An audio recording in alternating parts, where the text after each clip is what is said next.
Oi galera, tudo bem? Eu me chamo Morgana e hoje vim aqui conversar com vocês um pouco mais sobre o visto EB2, mais precisamente sobre a categoria NIW, que é a que eu tenho experiência por ter aplicado já o meu visto e estar em algumas etapas mais avançadas.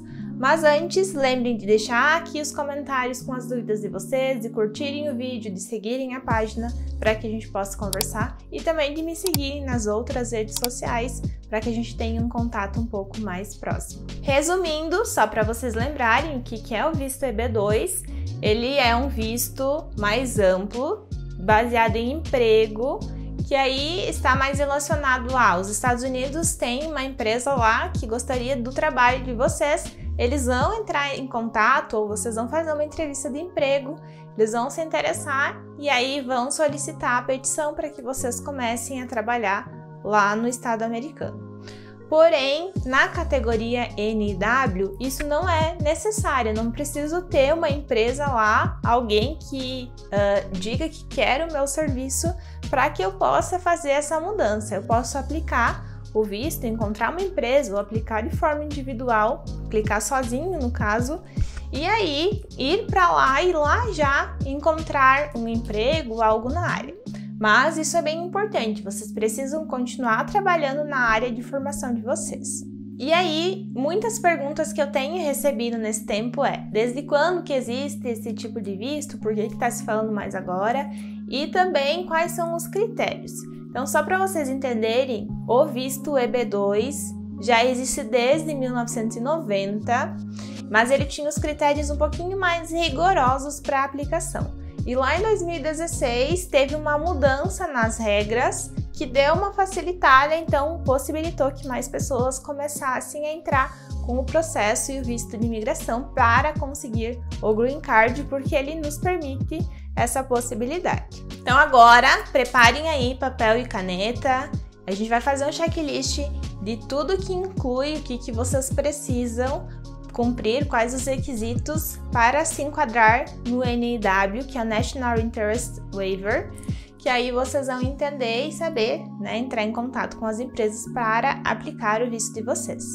Para começar então, no Advanced Degree, eu vou começar a deixar aqui embaixo sempre bem descrito para que vocês possam acompanhar, copiar e pesquisar um pouco mais sobre o assunto também. Então, o Advanced Degree é um grau avançado de estudos. Vocês têm o bacharelado de vocês, a formação, e aí vocês continuaram se especializando na área, fizeram formação, especialização, mestrado, doutorado. Não precisa ter todas essas, mas comprovar que vocês continuaram estudando. Vocês estão num grau avançado de estudos do que apenas a graduação, e além disso tem que ter pelo menos 5 anos de experiência profissional na área que vocês se formaram. E o outro item é o Exceptional Ability. O Exceptional Ability é as habilidades excepcionais que vocês apresentam e ela tem 7 requisitos. Vocês precisam cumprir pelo menos 3 dos 7 requisitos listados que eu vou falar agora para vocês. O primeiro, então, é basicamente bem parecido com o que eu falei para vocês antes, que é o histórico acadêmico oficial.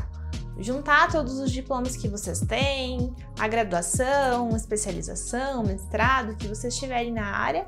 Então esse vai ser o primeiro requisito, que é a formação profissional. Então o segundo item é vocês comprovarem por cartas comprovantes tudo que vocês tiverem o tempo profissional, que precisa ser de pelo menos 10 anos, incluindo 5 anos que vocês têm de graduação, mais pelo menos 5 anos de experiência. Quanto mais tempo de experiência vocês tiverem, melhor vai ser no momento da aplicação. Então, os documentos que vocês têm, isso é bem importante, tem que comprovar realmente que vocês trabalham na área, que vocês têm remuneração, que vocês estão atuantes nisso.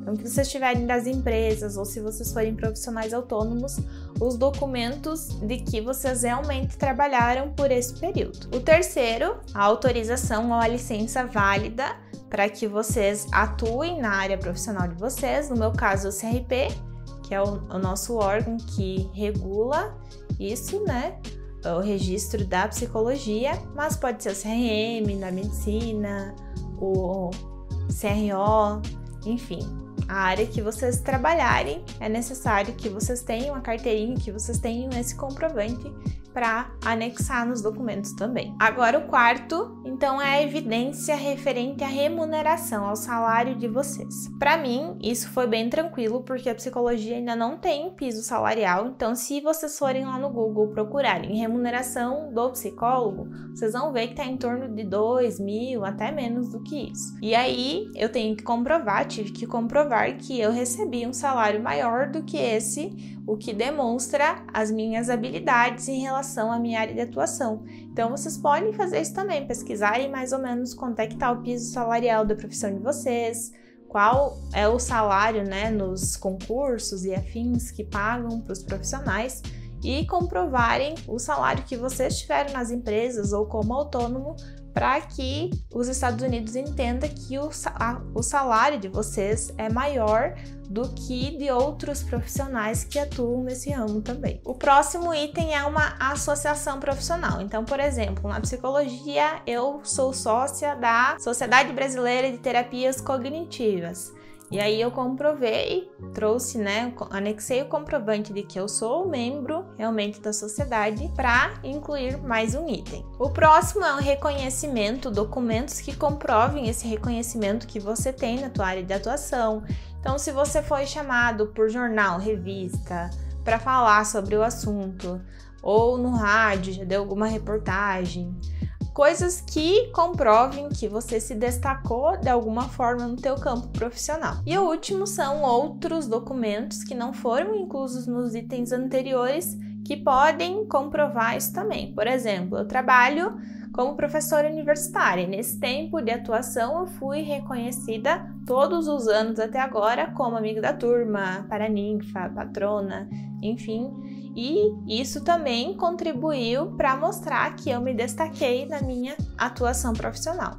Então, todos os documentos que vocês tiverem de atuação profissional de vocês que contribuam para mostrar esse destaque na área profissional, vocês podem incluir aqui na petição. Então, você vai pesquisar, vai incluir todos os documentos que tu tiver. Quanto mais documento, quanto mais item, eu sei que no início falei para vocês, né, que é necessário 3 itens aqui do Exceptional Ability, do SEC, para vocês incluírem, mas quanto mais requisitos, se vocês tiverem também relacionado a Advanced Degree, tudo isso para incluir, deixar a petição de vocês mais forte e mostrar realmente a importância que vocês vão ter trabalhando nos Estados Unidos. Esse é o objetivo da petição.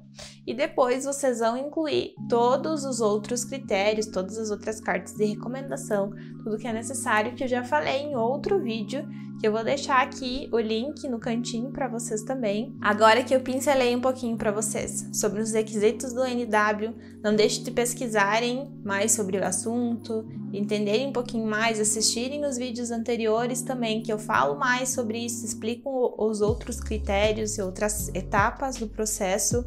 Vou deixar os links aqui para que vocês possam acompanhar. E também os outros canais, as minhas redes sociais, para que vocês possam seguir e a gente possa conversar mais. Eu vou deixar aqui na descrição também todos os critérios que são necessários para vocês estudarem e acompanharem melhor. Não esquece então de deixar o like de vocês aqui, de comentar, para que eu continue trazendo mais vídeos informativos para vocês e que minha gatinha continue aparecendo por aqui também, né? Hoje ela tá bem participativa, então nos próximos vídeos eu tiro outras dúvidas que vocês tiverem, comentem aí quais são essas dúvidas, que aí a gente continua conversando. Até mais!